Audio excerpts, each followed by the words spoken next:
सुवर्णपुर जिला बीरमहाराजपुर Biju Patnaik mini stadium रे आज 78तम उपखंड स्तरीय स्वाधीनता दिवस पालित हो जाइछि।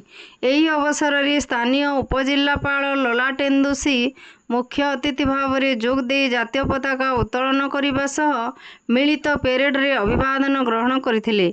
सेही भली तांकर अभिभाषण रखिबा सह देश को स्वाधीन करबा पई जो महापुरुष माने बलिदान दैछंती सेमानंकु जुगे जुगे ए जाति मने रखिथिबो बोली कहिबा सह देश मातृकार सेवा करबा समस्तंकर कर्तव्य बोली कहिथिले।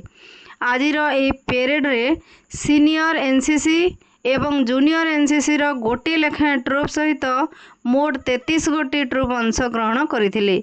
सेही भली पंचायत समिति एवं कृषि विभाग रो गोटे लेखा प्रज्ञापन मेढ़ मध्य पड़िया रे प्रदर्शित होइथिला। पेरेड पर कुनी कुनी छात्र छात्री द्वारा विभिन्न प्रकार देशात्मक बोधक रंगारंग नृत्य परिवेशित होइथिला। शेषरे विभिन्न प्रतियोगितार कृति प्रतियोगी को पुरस्कृत करा जाइथिला। आज स्वाधीनता दिवस पालन कार्यक्रम को बिजू पट्टनायक मिनी स्टेडियम रे हजार हजार दर्शक उपस्थित रही उपभोग करथिले।